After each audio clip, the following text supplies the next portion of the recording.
uyu wa gatatu mu gihugu hapimwa abantu 2508 basangwamo abantu batatu banduye coronavirus bituma bayanduye bose mu Rwanda bagera kuri 639. Abakize biyongereyeho 9 bituma abamaze gusezerwa mu bitaro bose bagera kuri 347. Abakirwaye bagikurikiranwa n'abaganga ni 290. Ibipimo byose bimaze gufatwa mu Rwanda ni 99,309. Ubwandu bushya buboneka ku butaka bw'u Rwanda ufitanye isano n'abakora ingendo zambukiranya imipaka irimo uhuza u Rwanda na Repubulika ya Demokarasi ya Kongo no kuvuga mu karere ka Rusizi ndetse n'umupaka wa Rusumo mu karere ka Kirehe uhuza u Rwanda na Tanzania. Kubera iyi mpamvu imirenge 5 mu karere ka Rusizi yashyizwe muri gahunda ya guma mu rugo, ariko iyi gahunda ntabwo iri mu karere ka Kirehe ahagaragara ubwandu naho muri iyi minsi.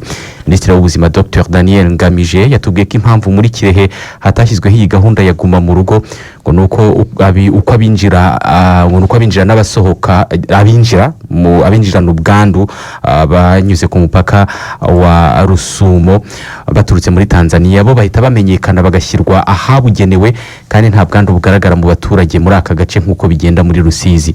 Kuwa kabiri w'iki cyumweru inama y'abaminisitiri yarateranye ifata ibyemezo byo gufungura ibindi bikorwa byari byarahagaritswe mu Rwanda, nyamara ubwandu bushya buracyagaragara mu gihugu. Twabajije Minisitiri w'ubuzima Dr Daniel Ngamije impamvu ibikorwa bindi byasubukuwe kandi hari ubwandu bukigaragara mu gihugu, atangira adusubiza muri aya magambo.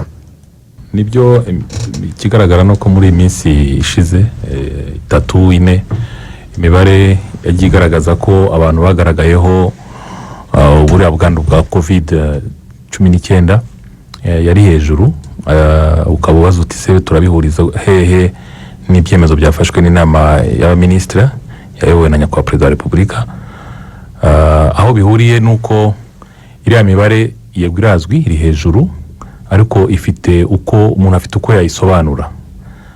Iri mu higanje cyane mu karere ka Rusizi niwe iri guturuka, kandi ako karere kari mu muhezo cyangwa se hari ibintu byinshi batabasha gukora nk'uko ahandi mu gihugu turi kubikora, nk'uko amabwiriza yasobanutse yatanzwe kubera imiterere y'icyorezo cya COVID-19 muri karere ka Rusizi. By'umwihariko muri Rubavu ikibazo kiracyahari, ariko ntaho gihuriye n'ikiri muri Rusizi. Ahandi hagiye hagaragara iyi mibare nyine wavugaga mu kanya, hari imibare yaturukaga mu karere ka Kirehe, ariko nayo ifite abantu babashe kumenyekana. Ni muri amatsinda y'abantu batwara ziriya modoka zikururana, ariko hari n'abandi bagaragaye mu itsinda bapimiwemo aho bari ndetse nabo bashobora kuba barahuye nabo barasuzumwa.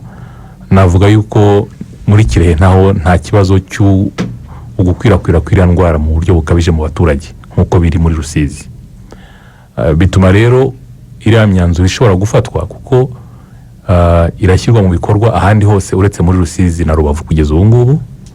Bivuze ko bijyanye n'ishusho rusange ahandi hose ku bijyanye n'iki cyorezo, aho twavuga ko kitari nk'uko twakunze kubivuga. Mugarutse kuri Rusizi ndetse na Kirehe. I Rusizi turabizi ko hari imirenge 5 yashyizwe mu kato muri gahunda ya guma mu rugo. Indi yo nta COVID ihari nk'iri mu yindi mirenge. I Rusizi ndavuga hari imirenge 5 iri muri gahunda ya guma mu rugo, hari indi itarashyizwe muri ako kato. Mwarakoze ubushakashatsi musanga iyo yindi nta kibazo ifite? Iyo mirenge yindi bafite imirenge 18. Imirenge yindi ntabwo ifite ikibazo gikaze nk'icyo kiri muri iyo mirenge 5 yashyizwe mu kato, kuko twagiye tuhasuzumwa abantu mu murenge wa Bugarama n'ahandi. Ntabwo hagaragaye ikibazo nk'ikiri mu murenge wa Mururu, murenge wa Kamembe, murenge wa Nkombo, ho bigaragara ko hari ikibazo cyihariye kijyanye na buriya bwandu bw'iriya ndwara. Nacyo gituma iyo mirenge yo uko ari 5 ikiri mu muhezo mu kato, mu gihe ahandi ho ntabwo basha kuhajya uturutse hanze ya Rusizi, ariko ibikorwa bindi bisanzwe muri iyo mirenge yindi tuvuze 14 isigaye ho ushobora akazi karacyakomeza, ariko birinda indwara muri rusange. Noneho tukarushaho no gukurikirana cyane amatsinda dukeka ko ashobora kuba yanduye no muri iyo mirenge yindi dufata ibipimo kugira ngo turebe niba nabo badafite ikibazo gikabije nk'ikiri muri iyo mirenge 5 twari tumaze kuvuga mu kanya. None se minisita ko imibare muduha buri mugoroba mutubwira ngo iyi mibare aba bantu bashya ngo ni Rusizi na Rusumo muri Kirehe. Rusizi iri mu kato, iyo mirenge tubwiye. Kirehe ntiri mu kato, turagenderana intara n'izindi. No kubera icyo hatari mu kato? Kirehe ntabwo iri mu kato kuko ni abantu bafite uko binjira mu gihugu tukabasuzuma tukabona ko banduye tugahita tubajyana aho tubashyira ahantu habugenewe ku muntu wanduye, ariko ntabwo tubasanga mu baturage. Icyo ni ikinyuranyo gikomeye umuntu twari dukwiriye kugira ngo twese twumve ko muri Kirehe twagiye nko ku masoko ya za Kiyanzi hari hafi yaho, tujya mu baturage, tujya mu masantere amwe namwe dusuzuma abantu, ntabwo twahasanze ubwandu muri abo baturage nkuko tubusanga cyangwa nkuko twabusanze cyane iki cyorezo kigitangira muri Rusizi muri ya mirenge twari tumaze kuvuga. Ni ibintu bitandukanye rero iyo usuzumye nk'abantu bari ku isoko, abantu bari kuri gare, abantu bari ahantu hahurira abantu benshi, ukagira gutyo ukabona abantu benshi bafite ubwandu, umuntu adashobora no kumenya uwamwanduje, aho ngaho tuvuga ko icyorezo cyakwirakwira mu baturage. Twabisanze rero muri Rusizi, ariko muri Kirehe ntabihari. Hanyuma rero kabineti yateranye ejo yanzuye ko gusezerana imbere y'Imana bigiye kongera kuba byarakomorewe mu nsengero, ndetse no gusezera ku muntu witabye Imana mu rusengero cyangwa se mu misigiti byarakomorewe nabyo, kandi nyamara insengero ntabwo zafunguwe. Bihuye bite? Ni imihango itandukanye, imihango ikorerwa mu nsengero cyangwa ishobora gukorerwa mu nsengero ni myinshi. Umuhango rero wo gushyingira cyangwa se wo gusezera ku muntu wapfuye ishobora gukorerwa mu rusengero, ariko imihango yo kuramya mu nsengero niyo itafunguwe kuko ari amabwiriza yatanzwe, hari ibyo bagomba kubanza kwiteguraho kugira ngo babone gufungurirwa. Ibyo ndetse biranajyana nuko hari umwanzuro uvuga ngo insengero zizakomeza gufunga, abanyamadini bashishikarizwa gukomeza gushyiraho ingamba zo gukumira no kwirinda COVID-19 mu rwego rwo kwitegura kuba insengero zafungura imiryango mu minsi 15 iri imbere hashingiwe ku bizava mu isesengura ry'inzego z'ubuzima. Ubutumwa burasobanura neza ko nyuma y'ibyumweru 2 abantu tuzongera kujya gusenga mu nsengero.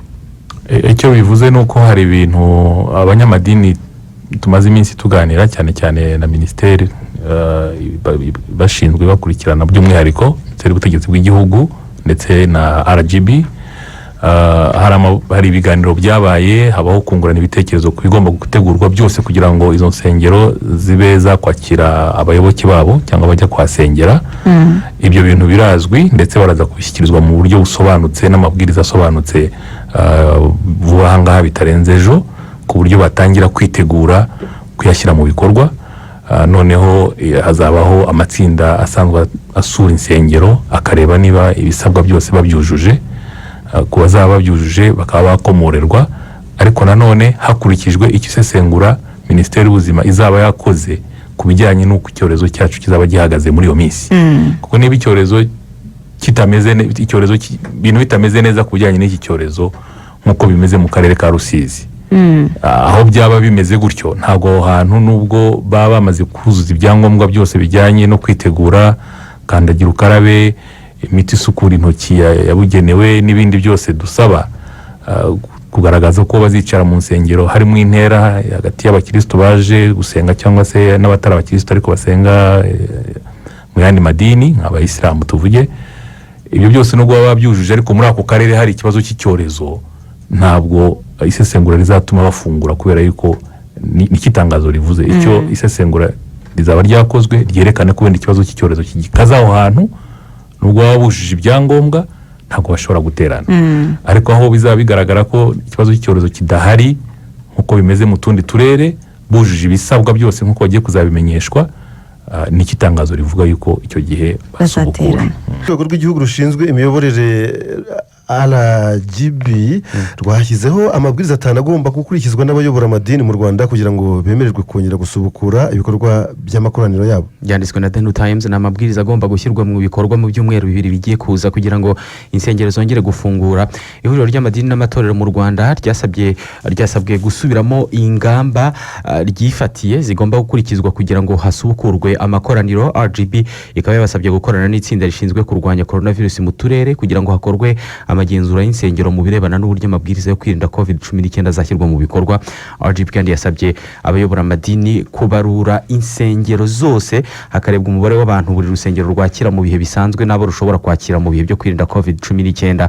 Buri rusengero kandi rugomba kugira umuti usukura intoki, udukoresho dupima umuriro ndetse hagafatwa n'ingamba zo kwambara udupfukamunwa. Ihuriro ry'abayobora amadini n'amatorero ryanasabwe kugaragaza insengero zujuje ibisabwa kugira ngo zongere gufungurwa.